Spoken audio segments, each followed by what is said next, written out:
अच्छा, एक बार को तो सांप पर भी यकीन आप कर सकते हो, लेकिन जिस बर्थ सर्टिफिकेट पर पाकिस्तान लिखा हो उस पर यकीन करना मुश्किल है। सही पकड़े हैं। हेलो हाय नमस्कार, क्रिको देख रहे हैं आप, मैं हूं रौनक। क्या हालचाल। बात चलिए एशिया कप की, जो कि दूर तलक जाएगी, क्योंकि हर दिन हर घंटे इसमें कोई ना कोई नया ट्विस्ट आ रहा है।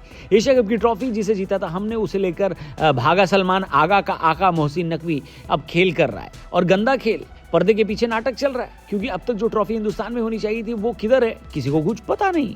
हमको कुछ नहीं पता। कहीं ऐसा तो नहीं कि नकवी ने आटा दाल चावल खरीदने के चक्कर में लगभग 2.5 लाख की एशिया कप की ट्रॉफी बेच दी हो। क्या बात कर रहे हैं? कोई भरोसा नहीं भाई इन पाकिस्तानियों का, और इसीलिए अब एशिया कप की ट्रॉफी को ढूंढकर हिंदुस्तान लाने के लिए बीसीसीआई ने अपना काम चालू कर दिया है। और इसी बात पर पॉर्की नकवी के साथ एशियन क्रिकेट काउंसिल की एक बैठक भी हुई, जिसमें बीसीसीआई ने नकवी को धमकी दी कि अगर वो ट्रॉफी वापस नहीं करता तो आईसीसी में शिकायत दर्ज कराई जाएगी। इसके बाद एक रिपोर्ट सामने आई है, जिसके मुताबिक मोहसिन ने खुद पर गाज गिरते देख बीसीसीआई को सॉरी बोल डाला है। एक्चुअली बीसीसीआई ने एसीसी के साथ वर्चुअल मीटिंग में नकवी पर आरोप लगाया कि उन्होंने एसीसी के पद का दुरुपयोग किया है और अपनी रिस्पॉन्सिबिलिटी यानी उत्तरदायित्व संहिता और औपचारिक प्रोटोकॉल का उल्लंघन किया है।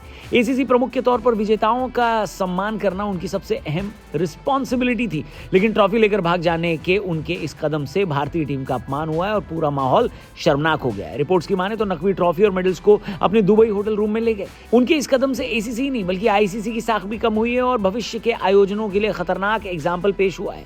सूत्र बता रहे हैं कि 30 सितंबर को एक वर्चुअल मीटिंग हुई, जिसमें बीसीसीआई के राजीव शुक्ला और आशीष शेलार ने नकवी पर सीधे तौर पर सामना उनका किया, निशाना साधा, जहां बीसीसीआई ने क्लियरली बोला है कि ट्रॉफी भारत की है, किसी व्यक्ति की पर्सनल प्रॉपर्टी नहीं। बीसीसीआई ने नकवी से यह भी कहा है कि सूर्य कुमार यादव की टीम को औपचारिक रूप से बधाई दें, लेकिन नकवी ने ऐसा करने से इनकार कर दिया। बड़ा हरामी हो बेटा। खैर, आप इनकार नहीं कर सकते हमारे लेटेस्ट पॉडकास्ट को देखने से। डिस्क्रिप्शन में लिंक दिया है, जल्दी उस पर क्लिक करके इस एपिसोड को देखिएगा, जिसमें हमारे गेस्ट थे आभास मलदहियर। बाबर पर उन्होंने 2 बुक्स लिखी है। एक रिसेंटली रिलीज हुई है, जिसमें उन्होंने ऐसी बातें बाबर के बारे में बताई हैं। इनफैक्ट एक एग्जांपल देता हूं मैं आपको। बाबर को हम लोग क्या मुगल एम्परर के नाम से जानते थे? नहीं, लेकिन बाबर एक्चुअली में मुगल था ही नहीं। ऐसे बहुत सारे खुलासे इस बुक में भी हुए हैं और इस पॉडकास्ट में भी हुए हैं। TRP channel, the Raunak podcast channel हमारे चैनल का नाम है। डिस्क्रिप्शन में लिंक दिया है, जरूर इस पॉडकास्ट को देखना। फिलहाल वीडियो में आगे बढ़ते हैं। तो भाई बीसीसीआई ने नकवी को बधाई देने को कहा, जो कि वो देने से रहा, मगर जो नहीं पता था वो ये बात थी कि बीसीसीआई के डंडे के बाद मोहसिन नकवी ने सबसे माफी मांगी और कहा जो कुछ हुआ वो नहीं होना था, बस हवा निकल गई। लेकिन इतना कहकर ये टुच्चा पाकिस्तानी अपनी बात से पलट गया। एक सेकंड, टुच्चा पाकिस्तानी? यार, अगर पाकिस्तानी बोल रहे हो तो साथ में टुच्चा लगाने की जरूरत नहीं है, क्योंकि दोनों सेम टू सेम है। नहीं,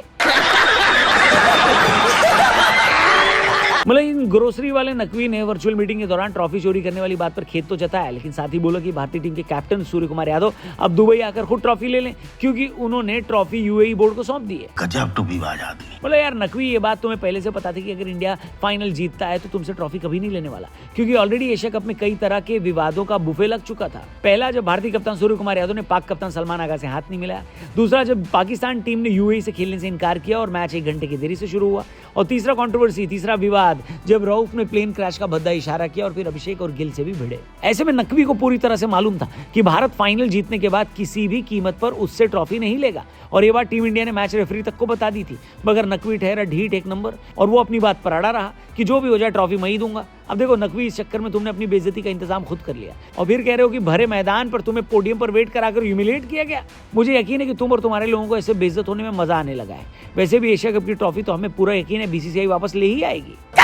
लेकिन अब तो हद हो गई कि नकवी भी झूठ बोलने लगा कि उसने बीसीसीआई या एशियन क्रिकेट काउंसिल के सदस्यों से कोई माफी नहीं मांगी। मोहसिन नकवी ने रिसेंटली अपने सोशल मीडिया पोस्ट पर लिखा कि भारतीय मीडिया झूठा है और तथ्यों पर बात नहीं करता। मैं एक चीज साफ कर देना चाहता हूं, मैंने कुछ गलत नहीं किया और न ही बीसीसीआई से माफी मांगी और नहीं मांगूंगा।